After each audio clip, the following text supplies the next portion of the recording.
ओम शांति।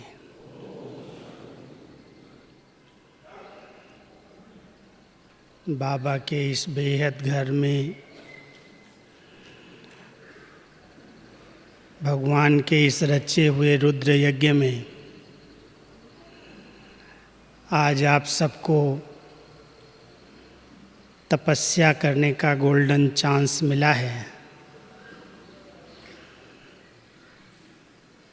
ये भूमि यज्ञ की, जिसको भगवान की डायरेक्ट पालना मिली है, जो एक चरित्र भूमि, कर्म भूमि बाबा की है। इस भूमि पर आने से सहज योगी जीवन का अनुभव होता है। स्वयं भगवान ने, रुद्र भगवान ने ये ज्ञान यज्ञ की स्थापना की। यज्ञ को संभालने के लिए ब्राह्मणों को निमित्त बनाया। यज्ञ धीरे धीरे कितना विस्तार को पाया है। मेरे पास भी यज्ञ की आधे समय से ज़्यादा की हिस्ट्री है। 80 साल यज्ञ को पूरा हुए और मैं 45-46 वर्षों से यज्ञ की दिनों प्रतिदिन प्रगति देखता रहा हूँ। जब हम मधुबन में आए 1971 में, तो यज्ञ बहुत छोटा सा मधुबन पांडव भवन था और उस समय पार्टी अगर 100-150 की आती थी तो हम कहते थे बहुत बड़ी सीजन है, उनको रखेंगे कहाँ, उनको क्लास कहाँ कराएंगे, क्योंकि एक ही हाल था, छोटा हिस्ट्री हाल जो पांडव भवन में है। तो जब 100-150 का ग्रुप बाहर से आ जाता था तो हम सब बाहर मुरली सुनते थे और उनको अंदर बिठाते थे। और हमारे जो कमरे थे, दादी कहती थी कि ये कमरे उनको दे दो जो पार्टी के भाई बहनें आए हैं, उनको वहाँ सुला लो और आप लोग ब्रांडों में सो जाओ, या अपने कमरे को पट बना दो, दरी बिछा दो और दरी पर सब लोग मिल के सो जाओ। तो वो स्थान, छोटा सा मधुबन यज्ञ हमने देखा। धीरे धीरे बाबा के यज्ञ स्नेही और सहयोगी बच्चे निकलने लगे। चारों तरफ से सेवा केंद्र खुलने लगे, सेवाओं का विस्तार होने लगा, यज्ञ की वृद्धि हुई। धीरे धीरे मधुबन का भंडारा बड़ा हुआ। ओम शांति भवन का निर्माण हुआ। उसके पहले मेडिटेशन हॉल बना। सुखधाम, विज्ञान भवन, विशाल भवन, ये जो पांडव भवन के चारों तरफ छोटे छोटे मकान हैं, वो भी सब उसी समय से बनना शुरू हुए। उसके बाद ज्ञान सरोवर बना और ज्ञान सरोवर के बाद ये विशाल शांतिवन बन गया। तो यज्ञ का विस्तार यज्ञ के स्नेही और सहयोगी भाई बहनों के सहयोग से हुआ। सबसे पहले इसको यज्ञ नाम क्यों दिया गया? यहाँ कोई कुंड तो बनाया नहीं है, उस कुंड में कोई अग्नि भी नहीं है और उसमें कोई स्वाहा करने वाले यज्ञ रचते हैं तो क्या करते हैं? यज्ञ में घी, तिल, जौ, कई प्रकार की सामग्री, स्वाहा स्वाहा स्वाहा, ब्राह्मण बैठ जाते हैं और मंत्र जाप करते खुद भी स्वाहा करते और दूसरों से भी स्वाहा कराते हैं। और जितने स्थूल यज्ञ रचे गए, कोई आपदा आई, कोई विपदा आई, कहीं पर कोई युद्ध हुए, उन पर विजय पाने के लिए बरसात नहीं पड़ी, सूखा पड़ गया, तो यज्ञ रचे गए और उन यज्ञों के लिए ब्राह्मणों को निमित्त बनाया गया। उसमें भंडारा चलता रहा, आने वाले खाते रहे, भंडारा चलता रहा और यज्ञ भी बड़े बड़े सेठ लोग कराते रहे। तो इस रुद्र यज्ञ की स्थापना स्वयं रुद्र भगवान ने की। पांडवों का एक यज्ञ गाया हुआ है। 2 चीज़ें महाभारत में पांडवों की गाई जाती हैं। एक द्रौपदी का डेगरा, जिस डेगरे में इतना सब कुछ निकलता गया, खाने वाले जितने भी आते गए सबका पेट भरता गया, कोई भूखा नहीं गया। और दूसरा गाया है, जब पांडवों ने यज्ञ रचा तो युधिष्ठिर ने उस यज्ञ में कौन सी सेवा की? पत्तल उठाने की। पत्तलों में ब्राह्मणों को, ऋषियों को भोजन खिलाया गया और युधिष्ठिर जो यज्ञ के मुख्य थे, उन्होंने उनकी जूठी पत्तलें उठाई। माना यज्ञ सेवा का इतना बड़ा महत्व तो वहाँ पर दिखाया गया है। कोई ने भंडारा संभाला, कोई ने कोई सामग्री भेजी, कोई ने उसमें अपनी सेवाएं दी। सबके मिलन से, सबके सहयोग से यज्ञ सफल हुआ। और जब सबका सहयोग मिलता है तो यज्ञ सफल हुआ और जो सिद्धि चाहिए उन्हें प्राप्त हो गई। तो हमारे रुद्र भगवान ने जब से इस धरा पर अवतरण लिया, नई दुनिया की स्थापना के लिए, इस कलयुगी दुनिया के महाविनाश के लिए, इस राजस्व अश्वमेध अविनाशी रुद्र गीता ज्ञान यज्ञ, बहुत बड़ा नाम है, याद है ना सबको? राजस्व स्वराज्य के लिए, अश्वमेध, ये अश्व जो है वो अश्व नहीं, घोड़ा नहीं, इस शरीर को स्वाहा करना, गला देना इस ज्ञान यज्ञ में। तो जब से शिव बाबा ने, रुद्र भगवान ने ये यज्ञ रचा, कई ब्राह्मण आत्माएं इसमें स्वाहा हुई, समर्पित हो गई। और उन ब्राह्मणों के समर्पित होने से यज्ञ का भंडारा चलना शुरू हुआ और यज्ञ में सभी अपनी अपनी आहुति देने लगे। सबसे पहले तो बाबा ने हम सब से अपनी बुराइयों की, विकारों की, दुर्गुणों की आहुति ली कि बच्चे इसको स्वाहा करो। वो घी, अन्न, जल स्वाहा करते हैं, तिल जौ स्वाहा करते हैं, उससे भी वायुमंडल में शुद्धता फैलती है, उसकी भी ऑक्सीजन बनती है, लेकिन वो अल्पकाल का हद का यज्ञ है। और ये अविनाशी ज्ञान यज्ञ स्वयं बाबा ने जो स्थापित किया, जब से यज्ञ की रचना की तो बोला ये महावाक्य उच्चारण किए बच्चे, इसी यज्ञ से विनाश ज्वाला प्रज्वलित होगी।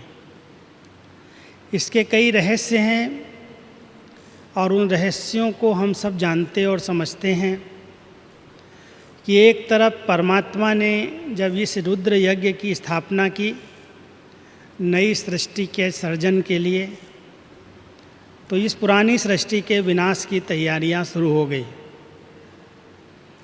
आप सब जानते हैं जब बाबा को ये साक्षात्कार हुए 1936 में बनारस के अंदर, जब बाबा एकांतवास कर रहे थे, तो इस कलयुगी सृष्टि के बहुत बड़े भयानक महाविनाश का उन्होंने दृश्य देखा। उस समय तक ये बात प्रचलित नहीं थी, कोई ऐसे एटम बम होते हैं, ऐसे मिसाइल्स होते हैं, जो एक जगह छूटते हैं दूसरे जगह को जला देते, तबाह कर देते हैं। 1936 तक इन सारे अस्त्रों शस्त्रों का ज्ञान लोगों को इतना नहीं था, लेकिन शिव बाबा का आना, उनका अवतरण होना, उनकी नई सृष्टि की स्थापना का कार्य प्रारंभ होना और इस पुरानी सृष्टि के विनाश की तैयारियां शुरू हुई। योग अग्नि कहते हैं, योग भी एक अग्नि है और ये लगन की अग्नि है, बहुत प्यार की अग्नि है। जितना हमारी लगन बढ़ती जाती उतना ज्ञान के आधार से हम अपने बुराइयों को, अपने विकारों को, अपनी कमी और कमजोरियों को ज्ञान के आधार से हम स्वाहा करते हैं, समर्पित कर देते हैं। इसलिए इसको यज्ञ नाम दिया गया कि ये यज्ञ जो अविनाशी यज्ञ भगवान का रचा हुआ है, ये ज्ञान और योग का यज्ञ है।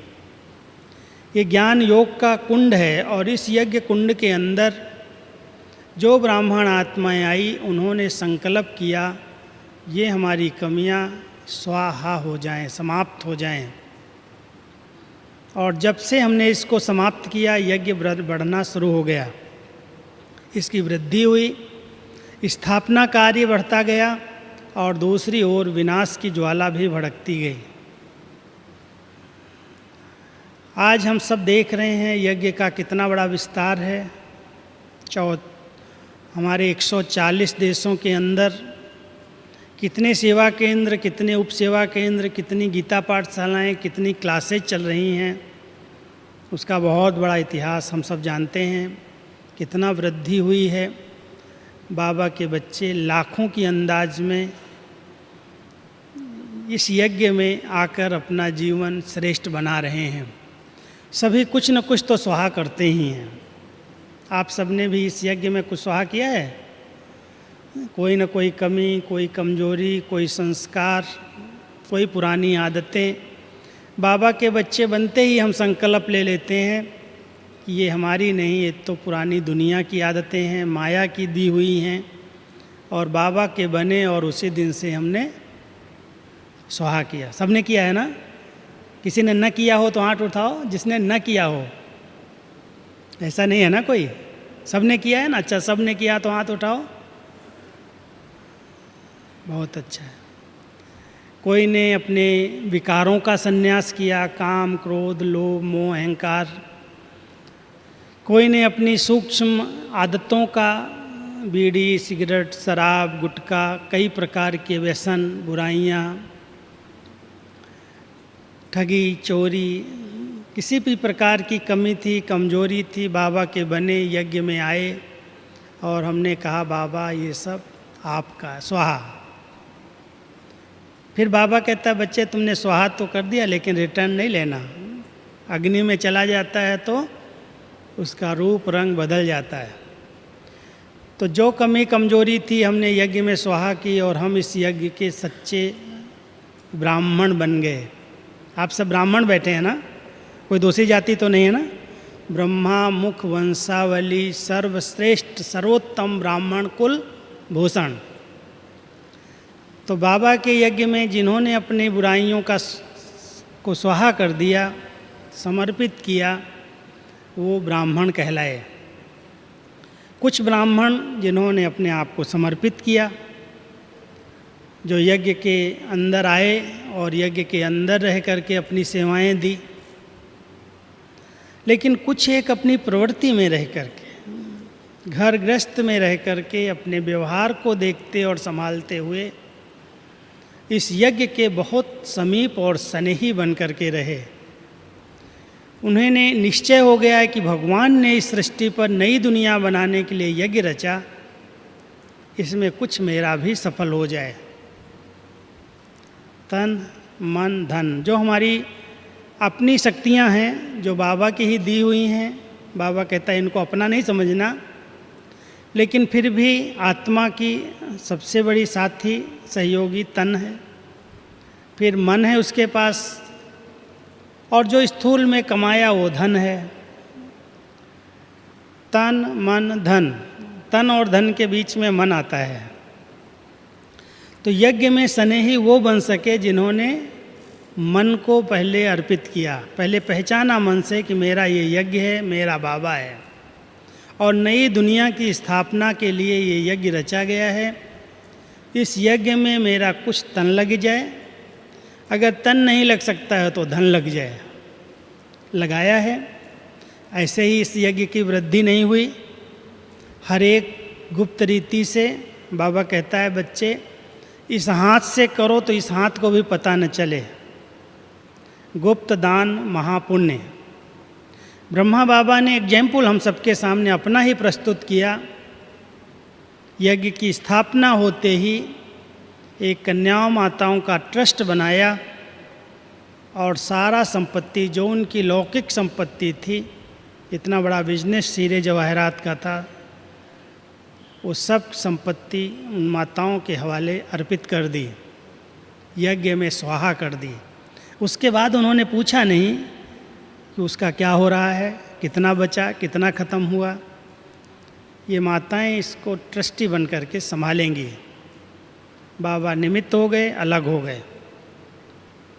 ऐसे ही बाबा के कई बच्चे उस समय भी समर्पित हुए, और घरग्रस्त में रह कर के जब बाबा ने कहा तुम्हें कमल फूल समान रहना है, जैसे कीचड़ में कमल खिलता है, कमल के ऊपर पानी और कीचड़ का प्रभाव नहीं आता, ऐसे आप सभी इस कलयुग के अंदर विकारों के कीचड़ में कमल की तरह रहते हैं, है ना? सभी कहने की बात है, कमल की तरह रहते हो ना, कि कीचड़ आता है दुनिया का,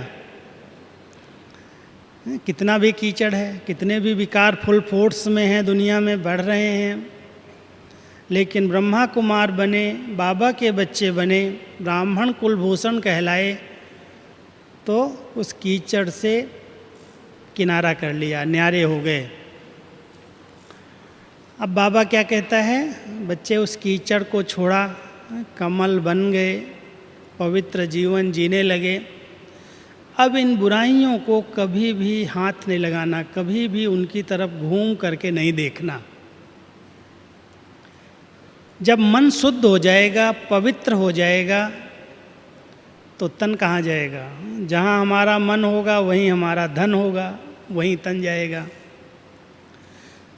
तो बाबा ने हम सबको बहुत सुंदर प्रेरणाएं दी हैं। यज्ञ के अंदर जिस प्रकार से कोई सहयोग दे सकता है, कहना न पड़े, कहने से करे, उसको कहते हैं, क्या कहते हैं?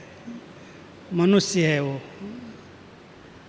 जो बिना कहे करे वो देवता, कहने से करे वो मानव, और जो कहने से न करे, कहने से भी न करे, उसको बाबा अलग प्रकार का टाइटल देता है।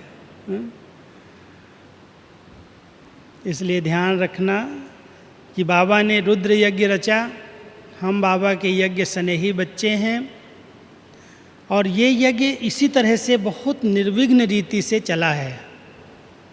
लोगों के बहुत सारे प्रश्न उठते हैं, इतनी बड़ी व्यवस्थाएं हैं, इतने लोग खा रहे हैं, पी रहे हैं, रह रहे हैं, व्यवस्थाएं देख रहे हैं, लेकिन कहीं पर भी कोई किसी से मांगता नहीं है, चंदा नहीं लिया जाता, रसीद नहीं कटती, डिमांड नहीं की जाती। बाबा के अपने घर के बच्चे, यज्ञ के स्नेही बच्चे, जो कुछ उनके पास है वो गुप्त रीति से दे रहे हैं, कर रहे हैं। बड़ा आश्चर्य लगता है लोगों को, यज्ञ आपका चलता कैसे है, कहाँ से आता है? ब्रह्मा बाबा से भी लोग पूछते थे कहाँ से आता है, तो बाबा बड़ा हंसी का उत्तर देते थे। पता क्या कहते थे? बच्चे, यहाँ एक कुआं है दूल्हे लाल का, और उस कुएं से पैसा आता है। हंसी में कहते थे, अरे बाबा के इतने सब बच्चे कमाने वाले, और सब बच्चों की कमाई का अगर थोड़ा सा भी हिस्सा वो यज्ञ में लगा देते हैं तो यज्ञ की कमी रह सकती है क्या? आज 9 लाख लोग अगर 1 रुपया भी रोज़ निकाल देते हैं तो यज्ञ के अंदर कमी आ सकती है क्या? मांगने की ज़रूरत नहीं। बड़ी विधि से, बहुत प्यार से सभी समझते हैं ये भगवान नई सृष्टि की रचना के लिए यज्ञ रचा, इसमें मेरा कुछ सहयोग, कुछ कणा दाना लग जाए। और वो कणा दाना लगते लगते उनका भाग्य बन रहा है और यज्ञ निर्विघ्न चल रहा है। जिस इलाके के अंदर चावल अच्छे होते, जहाँ गेहूँ अच्छे होते, कई प्रकार के काश्तकार खेती करने वाले बाबा के बच्चे सोचते हैं और तो कुछ हम पैसे से नहीं कर सकते। अगर मेरे घर में 50 बोरी गेहूँ आया तो 1 बोरी बाबा के घर में भी चला जाए। सेंटर पर अगर 100 किसान, गीता पाठशालाओं में किसान ही आते हैं अधिकतर हमारे, उनकी एक भावना रहती है कि हम थोड़ा थोड़ा भी बाबा के यज्ञ में भेजें। तो कई चीज़ें हैं यज्ञ के अंदर जो आती हैं, उनको इतना पैसे से खरीदने की भी ज़रूरत नहीं पड़ती। सबके सहयोग से, कोई गेहूं का सहयोग देता है, कोई चावल का सहयोग देता है। कई स्थानों से महाराष्ट्र साइड में गुड़ बहुत अच्छा होता है, गुड़ का सहयोग आता है। सबके सहयोग से इतना बड़ा भंडारा भगवान का चल रहा है। स्नेही बच्चे सहयोग दे रहे हैं, डिमांड करने की ज़रूरत नहीं है। और अगर और कुछ नहीं करते, कहते हमारे लिए बाबा के यज्ञ में आज के दिन ब्रह्मा भोजन करा दो, आज के दिन भोग लगा दो। अगर इतने सब बाबा के बच्चे 365 दिन ही यज्ञ को चलाना चाहें तो क्या बड़ी बात है क्या? एक एक दिन ले ले कोई।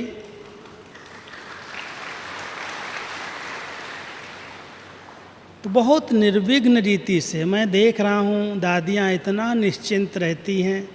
लोग पूछते हैं कैसे चलता है, और बाबा कहता है अरे मेरे इतने बच्चे कमाऊ पूत हैं, सब कमाने वाले हैं और सब चाहते हैं, सब सोचते हैं मेरा यज्ञ, बाबा का घर मेरा घर। और जहाँ मेरापन है वहाँ पर समर्पित भाव है, सेवा भाव है, सहयोग भावना है। तो इस तरह से ये यज्ञ सबके सहयोग से बढ़ता आया है, चलता आया है। पहले जब ओम शांति भवन बना उस समय एक प्रोजेक्ट चला था, शायद सुना होगा, million minute Pitt's of appeal. उसमें 10 पैसे का योगदान सबसे लिया गया, 10-10 पैसे का। सब ब्राह्मण अपना 10 पैसे का योगदान दें। उस समय 10 पैसे की भी वैल्यू थी। उसके बाद जब ज्ञान सरोवर बना तो दादी ने कहा हर एक ब्राह्मण 1-1 रुपया निकाले। और सच बताऊं, वो दृश्य मुझे याद आता है, ज्ञान सरोवर जब बन रहा था, गरीब गरीब बाबा के बच्चों ने भी 1-1 रुपये का सबने सहयोग दिया। एक गरीब घर की भीलनी जो सफाई का काम करती, झाड़ू पोछा करती थी, मधुबन में भी नहीं आई, लेकिन उसको पता मधुबन में इतना बड़ा बाबा का ज्ञान सरोवर बन रहा है। वो पैसा 1-1 रुपया इकट्ठा करती गई और इकट्ठा करके उसने एक छोटी सी सोने की अंगूठी बनाई और अपनी दीदी को, टीचर को बोलती है दीदी ज्ञान सरोवर में मेरी एक ईंट लगवा देना। अपनी दीदी को अंगूठी पकड़ा दिया वो छोटी सी, और दीदी यहाँ लेकर के आई, दादी के हाथ में अंगूठी दी। कहा इतनी गरीब माता है जो उसने कैसे 1-1 रुपया बचा करके एक अंगूठी बनाई, और दादी बार बार वो रो करके कहती थी मेरी एक ईंट ज्ञान सरोवर में लगा देना। तो जब वो ईंट आई, माना वो जब आई, दादी ने देखी और उसने, दादी ने इस उंगली में पहनी और सारी सभा को बताया कि देखो बाबा का घर कैसे चलता है। बाबा चाहे तो किसी को भी टच कर दे तो अरबपति भी पैसा दे सकता है ना। जादू की छड़ी तो उसके हाथ में है। किसी भी करोड़पति अरबपति से यज्ञ को चला सकता था, लेकिन कहता नहीं, वो कर लेंगे तो फिर साहूकार वही बनेंगे। मैं तो अपने गरीब बच्चों को ऐसा बनाने आया हूँ। इन सब की 1-1 पाई के सहयोग से, 1-1 रुपये के सहयोग से यज्ञ चल रहा है। इसलिए सिर्फ ध्यान ये रखना है कि जितना हमें यज्ञ दे रहा है, आराम से रहते हैं, खाते हैं, पीते हैं, 3 टाइम खाना मिल रहा है, चाय मिल रही है, दूध मिल रहा है, रहने की व्यवस्था है, क्लासेज मिल रही हैं, इतनी सब प्रकार के प्रबंध हैं। कई लोग इसका हिसाब लगाते रहते हैं। बहन जी क्यों कहती हैं 2000 रुपया देना चाहिए, 1000 रुपया देना चाहिए, इतना करना चाहिए। माँ बाप मांगता नहीं, मना है, मांगो नहीं। लेकिन कर्मों की गति का भी जरूर समझ होनी चाहिए कि अगर मेरे ऊपर 2000 का खर्चा हो रहा है, आज बाहर अगर हम किसी स्थान पर रहने जाएंगे 2000, 3000, 4000 होटल का ही खर्चा हो जाएगा, खाने पीने का अलग हो जाएगा। उससे भी अच्छी सुविधाएं जिस स्थान पर मिल रही हैं, बाबा हमारी पालना कर रहा है, प्यार से सिखा पढ़ा रहा खिला रहा है, तो हमारे ऊपर कहीं यज्ञ का बोझ न चढ़ जाए।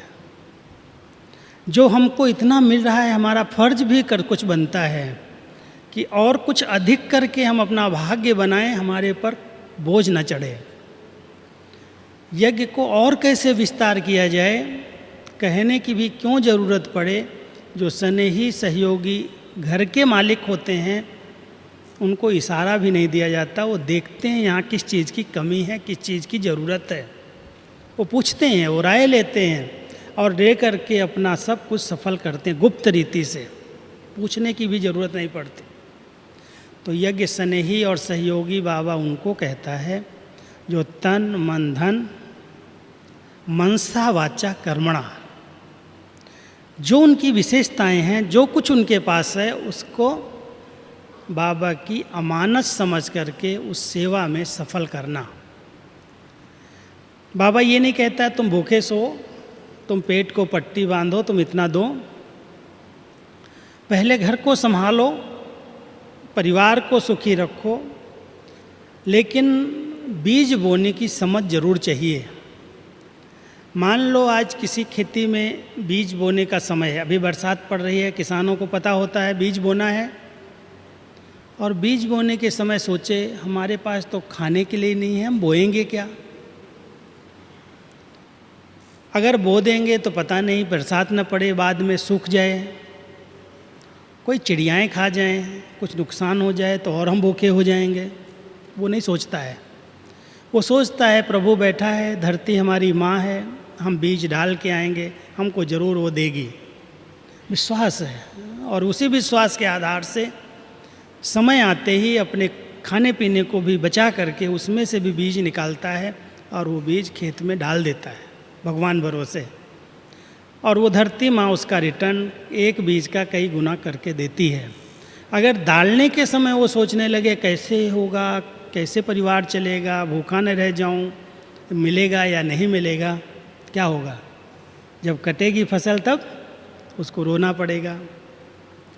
तो बाबा भी हम सबको ये समझ दे रहा है, बच्चे 84 जन्मों के लिए बीज बोने का समय, रिकॉर्ड भरने का समय, ये संगम का समय है। और इस संगम समय पर जिस ब्राह्मण आत्मा ने बहुत दिल से, सच्चे मन से कुछ भी सेवा में सफल किया, उसका वो पैसा इंश्योर्ड हो जाएगा, उसको रिटर्न देने के लिए भगवान बंध जाएगा। आप सब ये समझ लेकर के चलना कि जो कुछ बाबा के यज्ञ में हम बोएंगे, बीज डालेंगे, उसका कई गुना रिटर्न देने के लिए भगवान को हम बांध सकते हैं। ये भी एक समझ चाहिए।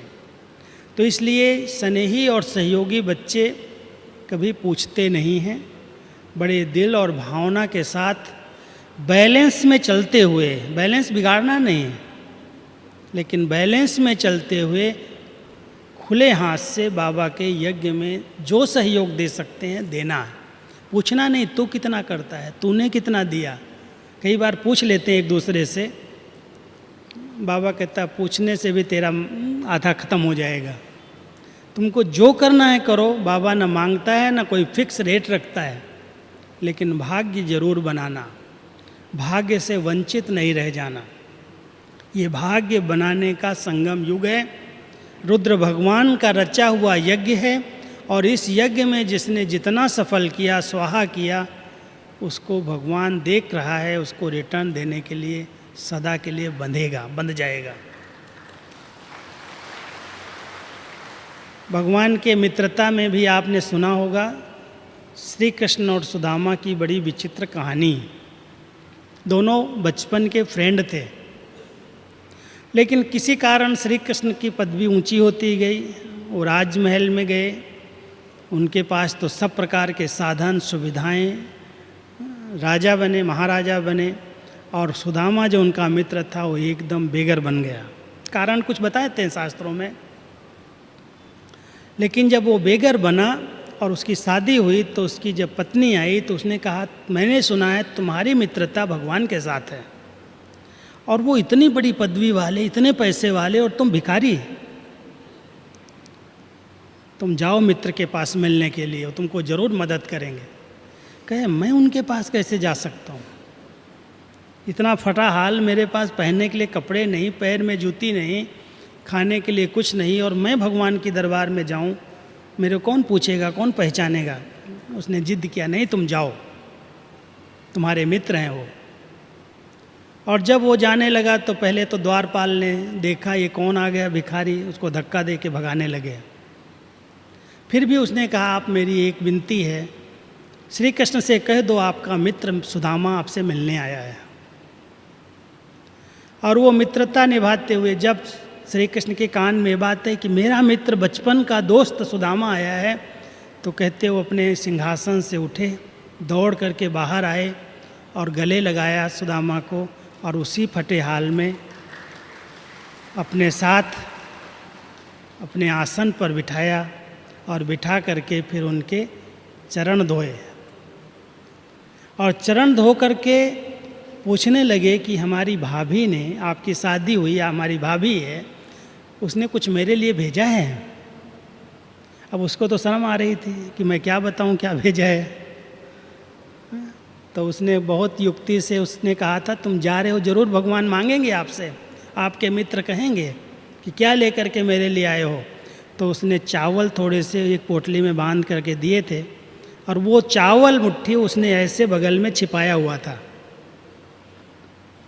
तो भगवान ने जब वो शर्म करने लगा कि क्या दिया है, तो बता नहीं रहा था, देखा यहाँ है कुछ, उसको छीन लिया और छीन करके कहा, अच्छा ये चावल भेजे।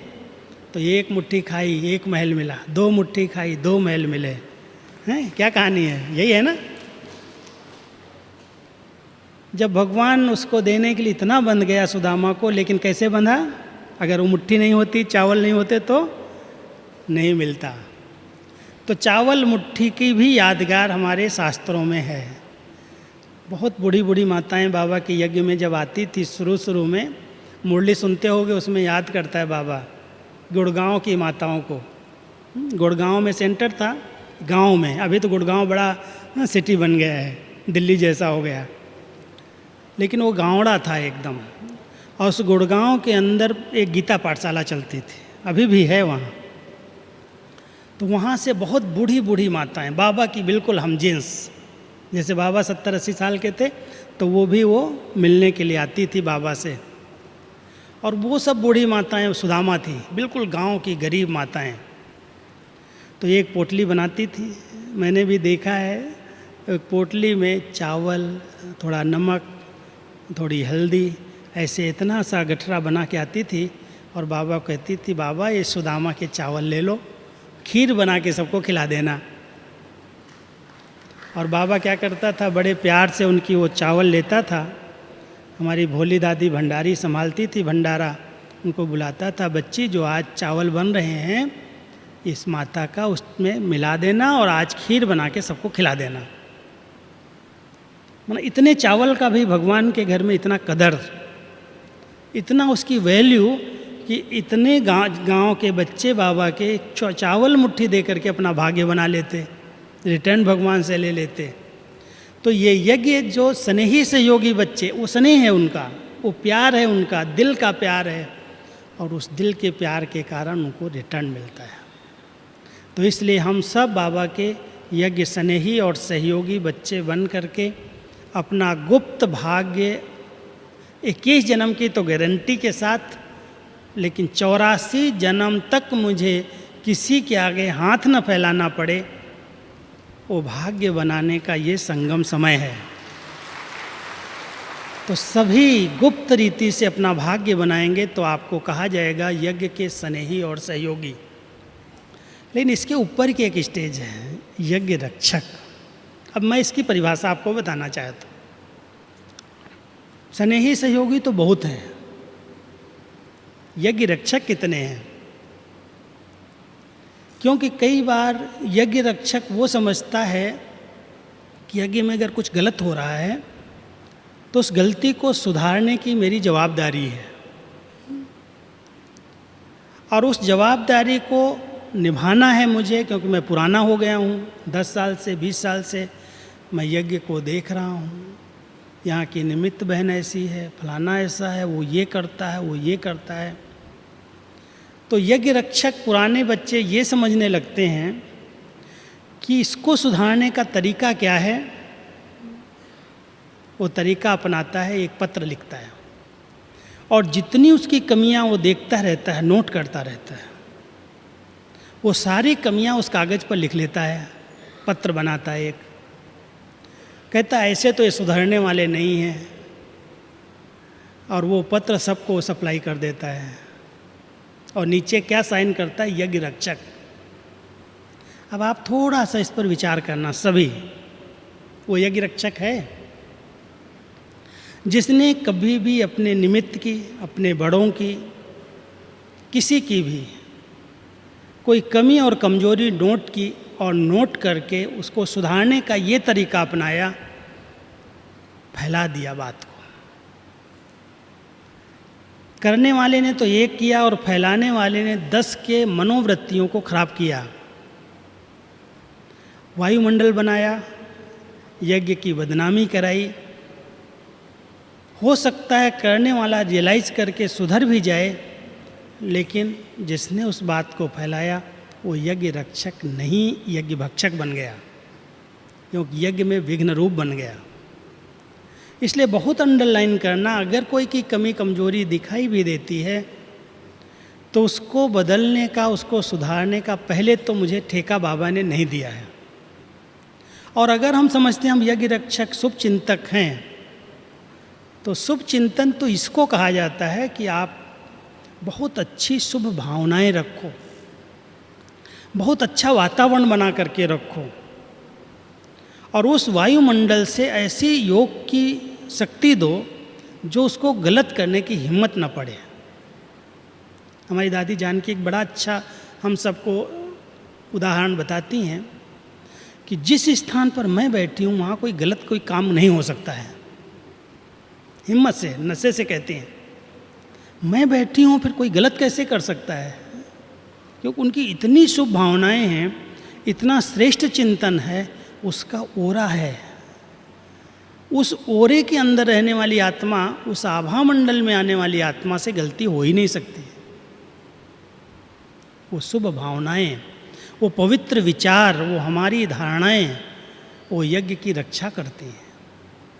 जिस स्थान पर 15-20 योगी रहते हों, पवित्र ब्रह्मचारी रहते हों, उस स्थान पर न कोई इविल सोल आ सकती है, न इविल आत्माएं आ सकती हैं, न मायावार कर सकती है, न कोई विघ्न आ सकता है।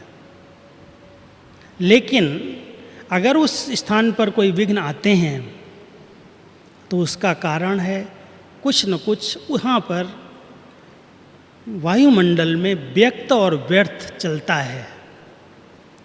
जहाँ व्यक्त और व्यर्थ है वहाँ विघ्न है, और उन विघ्नों की रक्षा तभी की जा सकती है जब उस व्यक्त और व्यर्थ को फुल स्टॉप लगाया जाए। अगर आप सब यज्ञ रक्षक बाबा के बच्चे हैं,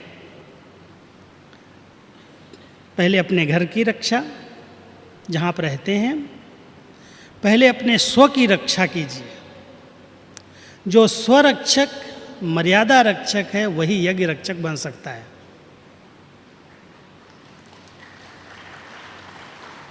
अगर हमने स्व की रक्षा नहीं की, जो आज बाबा कह रहे तो तुम्हारे चारों तरफ से माया घूम रही है, तुम्हारा दुश्मन है, हम इस दुश्मन से अपनी रक्षा नहीं कर पा रहे हैं, हम यज्ञ रक्षा कैसे करेंगे?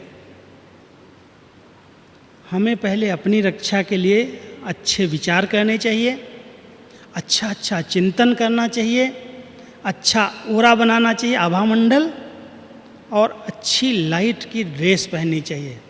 पहले समय में, कुछ समय पहले भी और अभी भी, योद्धा लोग युद्ध के मैदान में जब जाते थे तो इस ड्रेस के नीचे एक सुरक्षा ड्रेस पहन लेते थे, कवच, सुना होगा। और वो कवच पहन करके फिर युद्ध करते थे। पहले तो तलवार से, बंदूक से ऐसे लड़ाइयाँ होती थी। तलवार भी कोई मारे तो भी वो कवच अंदर पड़ा हुआ है, अटैक नहीं कर सकता, लग नहीं सकती। ऐसे ही बाबा कहते हैं, मेरे बच्चे, तुम सदा अपनी स्वरक्षा के लिए एक सुंदर कवच पहन करके रहो। है सबके पास कवच, क्योंकि माया से रक्षा चाहिए, इविल भावनाएं वाली आत्माओं से रक्षा चाहिए और भटकती हुई आत्माओं से रक्षा चाहिए। अगर हमारे पास वो कवच नहीं होगा तो कभी भी कहीं भी वो अटैक कर सकती हैं। तो स्वरक्षक बनने के लिए योग के द्वारा लाइट की ड्रेस हम इमर्ज करें, क्योंकि बाबा लाइट की ड्रेस में रहता है और हम सब ने मिट्टी की ड्रेस पहनी है। इस मिट्टी की ड्रेस के ऊपर एक काया की, सूक्ष्म काया का भी आवरण है। जिस प्रकार आत्मा चिंतन करती है, जिस प्रकार की विचारधाराएं हैं, अगर बहुत कोई नेगेटिव सोचता है, बुरा सोचता है, फलाना ऐसा करता, वैसा करता, वैसा है, वैसा है, तो ये जो लाइट है चारों तरफ वो ब्लैक हो जाती है, काली हो जाती है। सुना होगा, जब आत्माएं कोई शरीर छोड़ती हैं, एक शरीर छोड़ के दूसरे शरीर तक जाने तक, प्रवेश करने तक उनके पास भी शरीर रहता है और वो लाइट का शरीर रहता है। कोई का वो शरीर किसी किसी को दिखाई दे जाता है तो कहते मुझे भूत दिखाई दिया, वो काली छाया होती है। और कोई का देख करके कहते मेरे सामने फरिश्ते आए, सफ़ेद काया, एकदम शुद्ध, सुख देने वाली। दो प्रकार की काया, एक सफ़ेद ड्रेस में दिखाई दी और एक काली ड्रेस में। काली ड्रेस ने डरवा दिया, भयभीत कर दिया, और सफ़ेद ड्रेस ने सहारा दे दिया, मदद दे दी। ये दोनों काया किसने क्रिएट की? आत्मा ने। और कैसे क्रिएट की? चिंतन के द्वारा। जिस प्रकार की विचारधाराएं लेकर के आत्मा ने शरीर छोड़ा, बहुत बुरी भावनाएं हैं, बहुत गलत किसी के प्रति संकल्प चले और शरीर छूट गया, और वो काया उसके साथ उड़ी। कौन सी गई?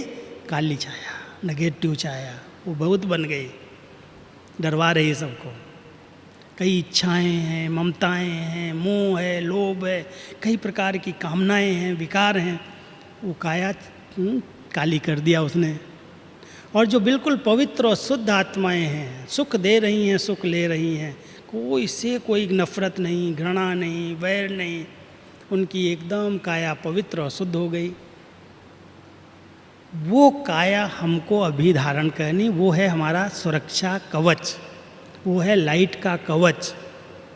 तो आप सभी जो योग कर रहे हैं, भट्ठी कर रहे हैं, इस भट्ठी के पीछे हमारा एक लक्ष्य है कि हर ब्राह्मण के साथ वो सुंदर लाइट का कवच होना चाहिए।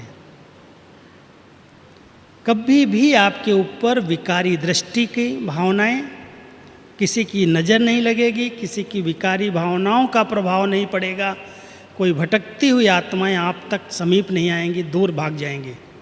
लेकिन लाइट की ड्रेस होनी जरूरी है। आप सभी इस भूमि में आए हैं, ये दिव्य वरदान बाबा से लेना कि बाबा आप मुझे लाइट की ड्रेस दे दो।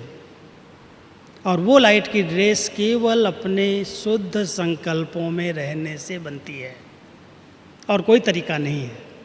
जितना आप शुभ चिंतन करो, बुरे को अच्छे में बदल दो, नेगेटिव को पॉजिटिव में चेंज कर दो, सब अच्छा है, सब अच्छा है, सब अच्छा है, कुछ गलत है ही नहीं। ड्रामा में कल्याणकारी ड्रामा है। हम बाबा के बच्चे कल्याणकारी हैं, युग कल्याणकारी है, बाप कल्याणकारी है, कोई भी गलत सीन है ही नहीं। ये संकल्पों को पॉजिटिव बनाने का तरीका, और इस तरीके से हमारी जो लाइट की ड्रेस तैयार हुई वो हमारे लिए सुरक्षा कवच बन गई। और जो ऐसे सुरक्षा कवच में रहते हैं वो बहुत अच्छी तरह से यज्ञ की रक्षा कर सकते हैं। ये यज्ञ रक्षक बनने वालों को स्वरक्षक बनना बहुत ज़रूरी है। और दूसरा, बाबा ने जो मर्यादाएं बताई हैं उनकी रक्षा करने के लिए, उनको कायम रखने के लिए मुझे दृढ़ता का संकल्प करना है। मर्यादाओं की बहुत बड़ी लिस्ट है, हर चीज़ के लिए मर्यादाएं हैं। उठने बैठने, खाने पीने, सोने, बात करने, व्यवहार निभाने, कर्म करने, हर एक चीज़ के लिए मर्यादाएं हैं। और जानते हैं आप सभी, पुराने तो जानते होंगे, जो नहीं जानते वहाँ तो उठाएंगे, कुछ हैं, 2-4 होंगे बस। ईश्वरीय मर्यादाओं की बहुत बड़ी लिस्ट है, एक क्लास रखा है आपका, होगा। अगर इस ब्राह्मण जीवन में मन वचन कर्म से हम पवित्र हैं, शुद्ध हैं, हमारी दृष्टि पवित्र है, हमारी स्मृति में पास्ट की बातें नहीं हैं, केवल एक बाबा की याद है, हमारी वृत्तियां अनासक्त हैं, हमारे बोल मधुर, सम्मानजनक, आवश्यक हैं, हमारे कर्म सुख देने और सुख लेने वाले हैं, हमारा व्यवहार मिलनसार है। ये मर्यादाएं बता रहा हूँ मैं, ये ईश्वरीय मर्यादाएं हैं। अगर इन मर्यादाओं के अंदर हम चलते हैं तो मर्यादा रक्षक कहलाते हैं। संगम युग पर हर एक ब्राह्मण आत्मा को मर्यादा पुरुषोत्तम बनना है। दृष्टि की मर्यादाएं, बोल की मर्यादाएं, कर्म की मर्यादाएं, संकल्पों की मर्यादाएं, भावनाओं की मर्यादाएं, अगर इनको अंडरलाइन करेंगे आप बहुत अच्छी तरह से यज्ञ रक्षक बन जाएंगे। बाबा हमारा हम सबसे अपेक्षा रखता है कि मेरे सभी बच्चे यज्ञ में किसी भी प्रकार का विघ्न क्रिएट न करें। विघ्न आ रहे हैं, आते हैं, जरा भी कोई थोड़ा भी मर्यादाओं में लूज होता, हंसना, बैठना, बोलना, जरा भी लौकिकता है, जरा भी इम्प्योरिटी है, जरा भी बॉडी कॉन्शियस है, मर्यादा का उल्लंघन हुआ, विघ्न क्रिएट हुए, यज्ञ के अंदर सबसे बड़ा विघ्न हो गया, डिससर्विस हो गई। इसलिए यज्ञ रक्षक बाबा उसको कहता है जो मर्यादाओं को संपूर्ण रीति से पालन करके चलते हैं, जो बहुत सुंदर लाइट के ओरे में रहते हैं, जो शुभ चिंतन करते हैं और सदा ध्यान रखते हैं मुझे योगी जीवन जीनी है, योग लगाने वाले योगी नहीं। तो यज्ञ रक्षक हम सब बाबा के बच्चे। मैं आपको यज्ञ रक्षा के लिए आज मुरली की बात सुना रहा था। बाबा ने कहा कोई भी पत्नी अपने पति को सदा याद नहीं रख सकती है, क्या ना, मुरली में खाना बनाएगी, बच्चों को संभालेगी, ये काम करेगी तो सदा नहीं रख सकती। और बाबा हम सबको कहता तुम सदा मुझे याद करो, निरंतर योगी बनो। माना हमारी जीवन योगी जीवन होनी चाहिए, केवल योग लगाने वाले योगी नहीं। 1 घंटा बैठ गए फिर वही बातें, वही लेन देन, वही हिसाब किताब। हमारा चलना फिरना, बोलना करना हर बात में दिखाई दे ये न्यारा है, इस देह से अलग है, डिटैच है, वो योगी है। तो अगर हम इस अभ्यास को बढ़ाएं, आत्मिक स्थिति के अभ्यास को बढ़ाएं, इस देह भान से डिटैच रहने के अभ्यास को बढ़ाएं, तो बाबा तो देही अभिमानी बच्चों के साथ रहता है। आत्म अभिमानी स्थिति में बैठ गए, चलते फिरते भान रहता मैं अलग हूँ, ये अलग है, शरीर अलग है, मैं आत्मा अलग हूँ। तो ये न्यारी स्थिति में रहने से मैं आत्मा इन कर्म इंद्रियों से कर्म कराने वाली हूँ, मैं अलग हूँ, कर्म करा रही हूँ। एक बाबा मेरे से करा रहा है और मैं आत्मा इन कर्म इंद्रियों से करा रही हूँ। ये प्रैक्टिस करके देखना, बहुत सहज योग है और ये योगी जीवन बन जाएगी। जो योगी जीवन में रहने वाली आत्माएं हैं वो विघ्न रूप नहीं बनती। तो आप सभी अपने आप को यज्ञ रक्षक समझते हो? कितने यज्ञ रक्षक बैठे हैं, हाथ उठाओ सभी। ध्यान रखना है? कभी भी कोई भी बातें अगर आपको गलत दिखाई देती हैं, लगता है ये नहीं होना चाहिए, तो उसके लिए नेगेटिव ग्रुप क्रिएट नहीं करना, पॉजिटिव ग्रुप बनाओ। बहुत अच्छी शुभ भावना वाला ग्रुप, गुप्त मनसा सेवा करो उस विघ्न को हटाने के लिए, बात को फैलाने के लिए नहीं। संगठन करके उसको नीचा दिखाना, उसकी बातें इधर से उधर ले जाना, उसकी कमियों को, किचड़े को फैला देना, ये विघ्न है। लेकिन हम सब यज्ञ रक्षक बच्चे कुछ समय उनके लिए शुभ भावनाओं का दान दें। इस आत्मा का बाबा भला करे, इस आत्मा को सद्बुद्धि दे, इस आत्मा से ये कर्म न हो, ऐसी शुभ चिंतक वृत्तियों वाला संगठन चाहिए। 8, 10, 15 लोगों का भी अगर ऐसे शुभ भावना वालों का संगठन योग करे, प्रयोग करे, तो विघ्न खत्म हो जाएंगे। लेकिन ध्यान एक रखना, 2-3 स्लोगन मैं आपको बताता हूँ। एक बाबा कहता है, बाबा का एक बहुत फेवरेट स्लोगन रहा है, जो कर्म मैं करूँगा मुझे देख सब करेंगे। अगर मैं क्लास में लेट आता हूँ, मैं अमृत वेला नहीं करता हूँ, मैं केवल बहनों के साथ मिलता जुलता, हंसता बहलता, सेवा में सब प्रकार से मदद करता हूँ। कई भाई ऐसे हैं, बहन जी ने फ़ोन किया, फट से गाड़ी लेके आ जाएंगे, फट से कोई साधन की ज़रूरत है, चीज़ की ज़रूरत है, ला देंगे, लेकिन मुरली क्लास में नहीं जाएंगे। वो सेवाओं का महत्व तो है, अपना महत्व है, लेकिन अगर सत्युग की राजाई का पद लेना है, अगर श्रेष्ठ पदवी लेनी है, तो बाबा की पढ़ाई सबसे इम्पॉर्टेंट है। यही 2 बातें हमारे ब्राह्मण जीवन के लिए ज़रूरी हैं। एक अमृत वेला, चाहे जिस स्थान पर आप रहते हो, बहुत से भाइयों के घरों में जाता हूँ, उन्होंने ये एक छोटी कुटिया अपने घर में बाबा की ज़रूर बनाई है। बनाई है? जिसने जिसने बनाई हाथ उठाओ, देखना और सबको प्रेरणा मिलेगी। जिन्होंने नहीं बनाई है कहेंगे हमारे साथी ज्ञान में नहीं चलते हैं, घर वाले नहीं चलते हैं, फ़ोटो भी फेंक देते हैं, मैं क्या करूँ। कईयों के पास ऐसे भी विघ्न हैं।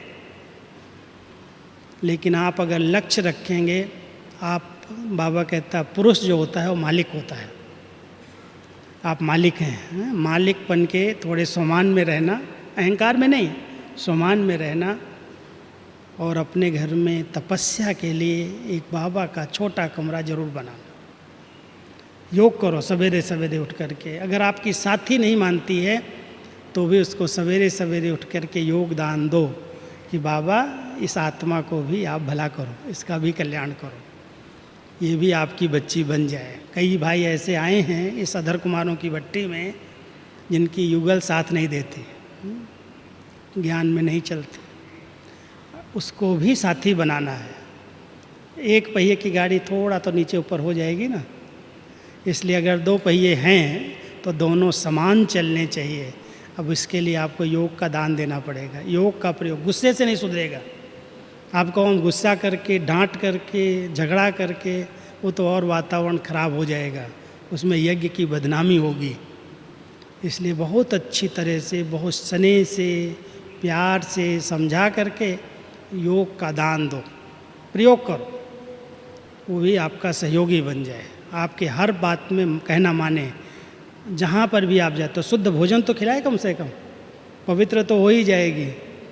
तो इसलिए आप सब बहुत पक्के योगी बन करके शुभ भावनाओं का दान देना, तो मर्यादा की रक्षा हो जाएगी, स्वरक्षक बन जाएंगे। और फिर यज्ञ तो बाबा का है, बढ़ना ही है। कितने भी विघ्न डाले कोई रुकेगा? विघ्नों से यज्ञ रुकने वाला है क्या? लेकिन हम कभी भी विघ्न रूप न बने। कहते हैं असुरों ने उसमें गोबर डाला। जब यज्ञ रचे गए, ऋषि मुनियों ने यज्ञ रचे, तो असुर लोग उसमें रात को ऐसे ऊपर से गोबर फेंक देते। अब गोबर कोई स्थूल में थोड़ी फेंका, ये तो कोई न कोई गलत बात सुना करके, यज्ञ की ग्लानि करके, इधर उधर उछाल करके गोबर फेंक रहे हैं लोग। फेंकने दो, कब तक फेंकेंगे? लेकिन हम सब बहुत शुभ चिंतक बन करके अपने यज्ञ को, छोटे छोटे यज्ञ, सेंटर भी छोटे यज्ञ हैं, ये बड़ा यज्ञ है, बेहद का यज्ञ है, और सेवा केंद्र भी छोटे छोटे यज्ञ हैं। तो यज्ञ की रक्षा करना, यज्ञ में रहने वालों की संभाल करना आप सब भाइयों की जवाबदारी है।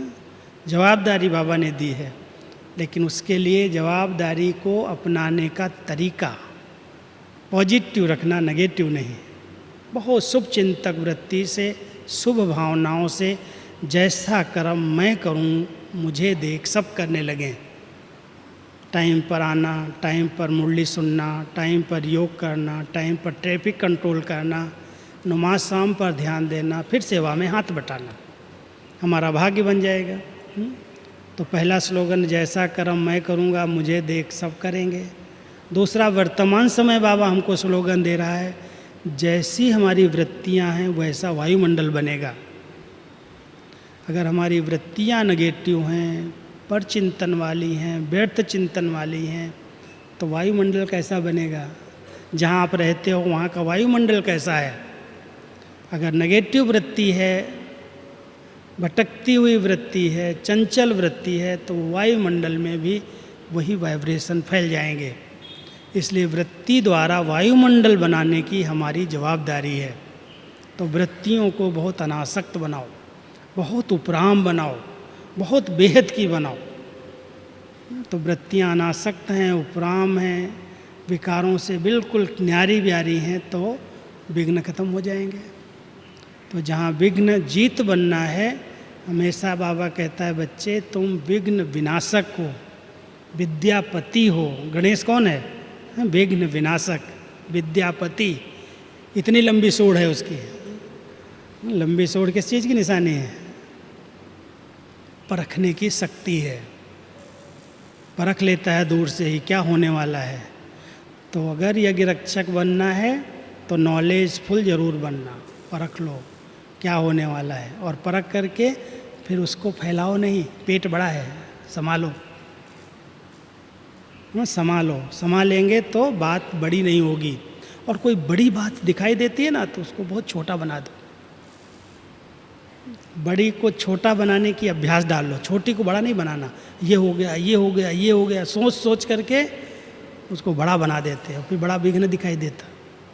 तो जो यज्ञ रक्षक हैं वो कभी भी छोटी छोटी बातों को सोचते, वर्णन करके बड़ा नहीं बनाते। बड़े से बड़ी बात हो गई, कोई बात हो जाएगा, ठीक हो जाएगा, बाबा बैठा है ना, सबको ठीक करने वाला बैठा है, हो जाएगा, चिंता नहीं करो। तो कोई भी बात को बड़े रूप में नहीं देखो, पहाड़ बन जाएगी नहीं तो छोटी को बड़ा नहीं बनाना, बड़ी को छोटा बना देना। और ऐसा छोटा बनाना जैसे गणेश ने चूहे पर सवारी की, चूहा बना दिया उसको। तो इसलिए ऐसे बातों को सोच सोच के बढ़ाना नहीं। यज्ञ रक्षक बच्चे बहुत निश्चिंत, निश्चय बुद्धि, अचल अडोल, एक रस रहते हैं। तो इसलिए आप सब भट्ठी में आए हैं, अपनी अचल अडोल एक रस स्थिति बना करके यहाँ से जाना, अंगद के समान, गणेश के समान। तो आप सभी विजयी पांडव यज्ञ रक्षक बन जाएंगे। सबके ऊपर जवाबदारी है यज्ञ रक्षा की, और यज्ञ रक्षा के लिए योग के प्रयोग करना है, शुद्ध भावनाओं की मनसा शक्ति को प्रयोग करना है। ठीक है। तीसरा स्लोगन मैंने बताया, जहाँ लगन है वहाँ विघन नहीं रहते। जो कर्म मैं करूँगा मुझे देख सब करेंगे, ध्यान रखो। दूसरा ध्यान रखो, जैसी मेरी वृत्तियाँ हैं वैसा वायुमंडल बनेगा। अगर मेरी लगन अटूट है तो विघन नहीं रह सकता। लगन विघ्नों को ख़त्म कर देती है। अगर बार बार कहीं विघ्न आ रहे हैं तो हमारे लगन की कमी है। खूब लगन को बढ़ाओ। लगन माना प्यार, सेवा से प्यार, परिवार से प्यार, यज्ञ से प्यार, अपने बड़ों से प्यार, मुरली से प्यार। तो जहाँ प्यार बढ़ गया वहाँ विघ्न क्या है? कोई रोक सकता है क्या?